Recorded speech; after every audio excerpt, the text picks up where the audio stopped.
I was born in New York City in the old Lincoln Hospital on January 20th, 1943, to Charles and Elva Davis.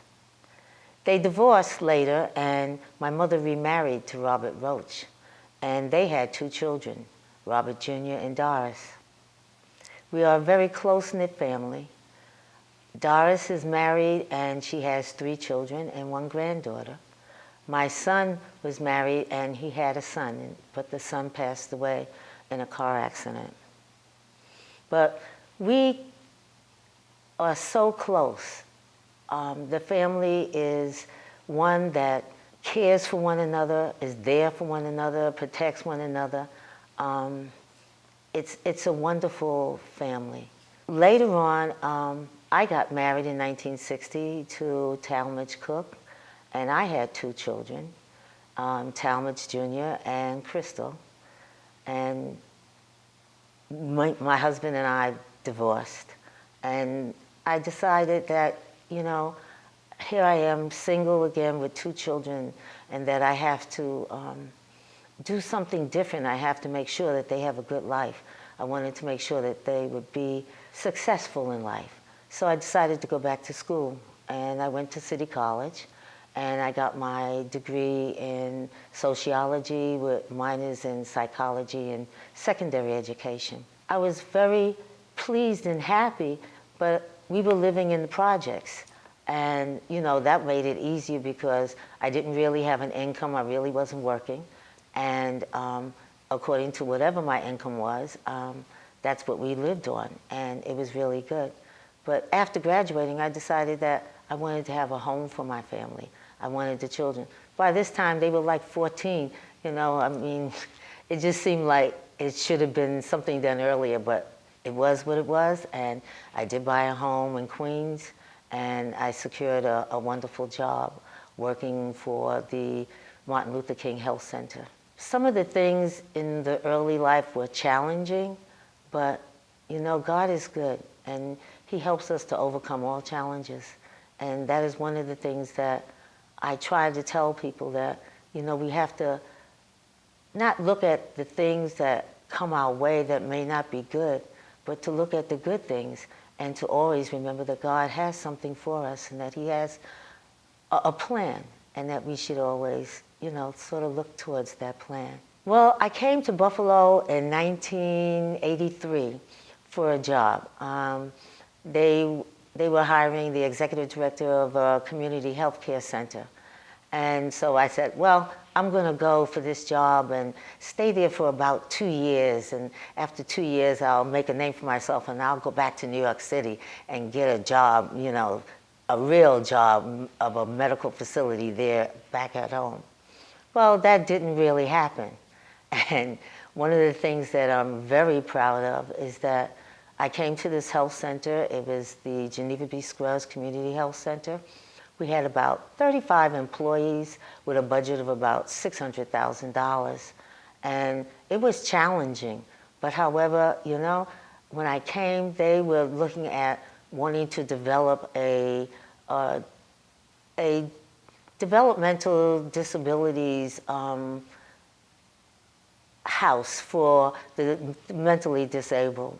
And I didn't know anything about the developmentally disabled. And so I took a look at what they had planned, and it was an old plan.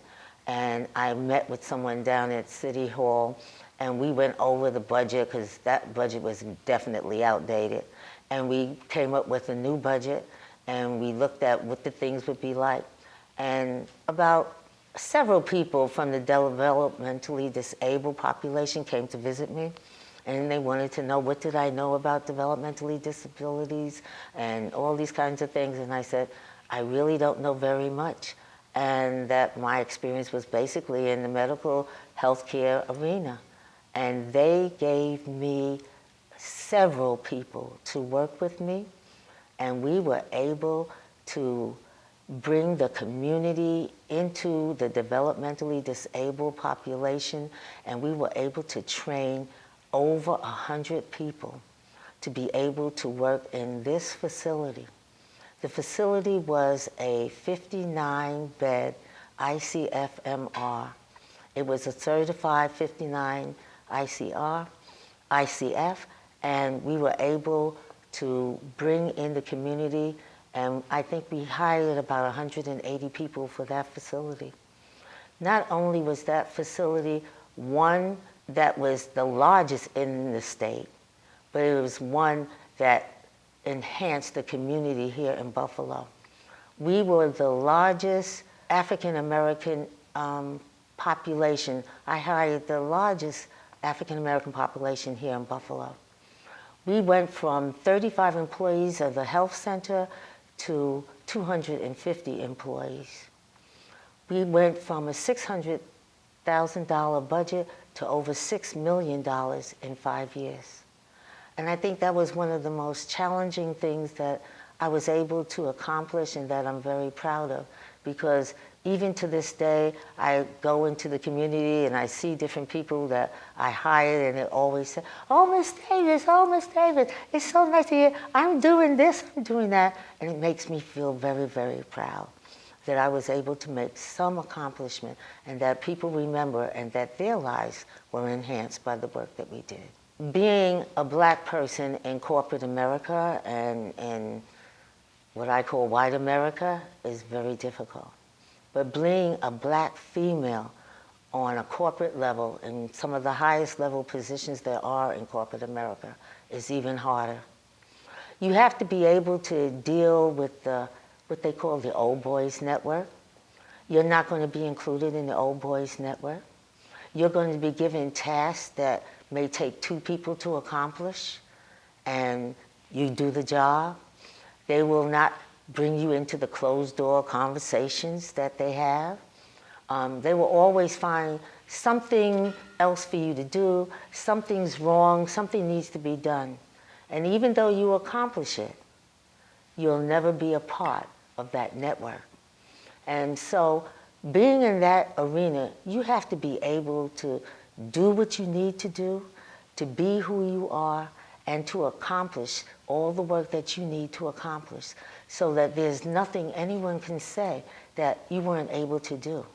And I am very pleased and very happy to say that I was able to accomplish in 2 specifically corporations here in the Buffalo and Amherst arena.